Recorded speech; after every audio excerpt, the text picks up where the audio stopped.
We're in the final days here in South Carolina. What is your sense right now about how well you're going to do in this state? Well, we feel encouraged. We're definitely getting traction with a lot of folks who are, we're really taking their time to make a decision. But in these last 72 hours, I think are going to look through their options one more time. We've got a lot of work to do. The candidates doing the best have either had the benefit of decades to get known or the benefit of billions of dollars to make up for not having decades. I got neither of those things. But what we do have is a powerful message, and we're finding very receptive ears everywhere we go. You've been talking a lot about humility on the campaign trail when it comes to winning black voters. We've talked about this a lot over the last several months.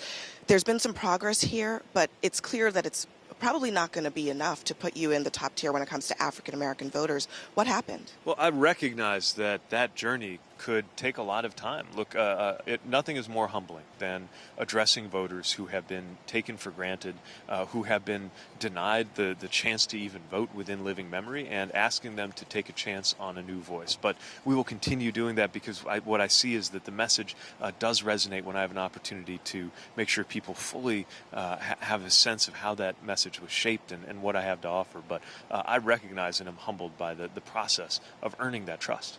Your campaign put out a stark memo this week about the path forward. You said that the plan is for you, your plan is to limit Bernie Sanders to 350 delegates by Super Tuesday. If that doesn't happen, do you stay in this race? Well, this is why it's so important that does happen. So we're laying out the math, and we need to clearly have a good showing here in South Carolina and then very good results on Super Tuesday. I believe we will. And part of what we want to make sure that folks understand is that there is the possibility of Senator Sanders gaining an insurmountable lead. And for anybody who wants a different vision, who may share some of the ideals that he talks about, but recognizes that it is imperative that we win the White House, that we win up and down the ticket, and that we do it in a less divisive and chaotic way than what's dominating our politics now.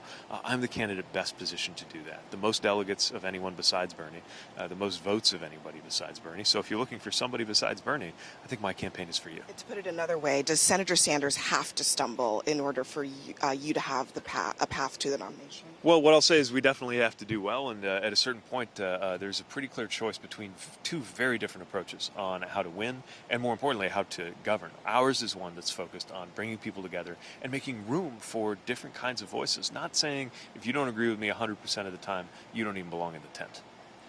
Your campaign set a goal of $13 million by Super Tuesday.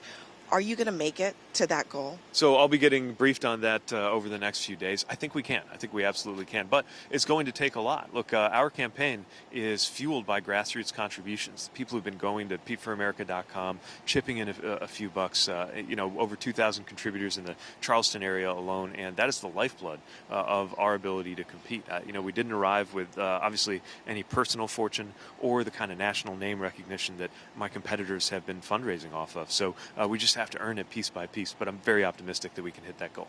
And we've just talked about African American voters, but your campaign is very optimistic about your chances in the states that follow. A lot of those states are very diverse. So if you can't put together that diverse coalition here, how can you assure people that you can do it on Super Tuesday and the states beyond? Well, putting together that diverse coalition is very important to us. And I think that one thing we've seen is how fluid it can be with the different voices that folks are hearing from at a time like this. Our opportunity forward is partly based on the fact that we've begun to show rather than just tell, prove rather than just claim, our ability to mount a winning organization. And that's part of the process of proving we can defeat Donald Trump, because one thing that I know is a priority for so many of the minority voters that I hear from is just making sure we win in November.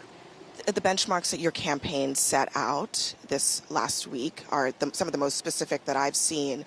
If you don't meet them, that means you're going to have some tough decisions to make.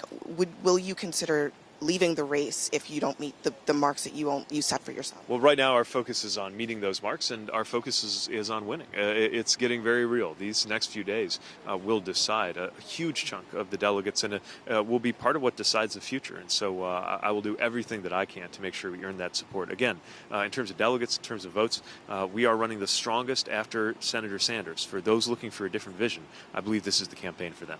Some of your other competitors need to make those hard choices. Do you think that the field is too crowded and that is stopping the sort of rest of the field from coalescing in a way that can be competitive against Senator Sanders right now? Well, it's not my place to tell any other campaign what to do, but certainly voters have some decisions to make. And I think our best shot is if you believe in a different vision from Senator Sanders, which is where most Democrats are, then the time has come for us to look at what our strongest option is going to be. Again, as the person who's gotten the most delegates and votes besides him, is the only one to beat Bernie Sanders anywhere in the country so far this year. I believe ours is the right campaign. Last question about Joe Biden. He's getting the endorsement of Jim Clyburn as we speak. He is poised to do well here in South Carolina, but if he doesn't do, as well as maybe expected, maybe Bernie Sanders is up on his heels.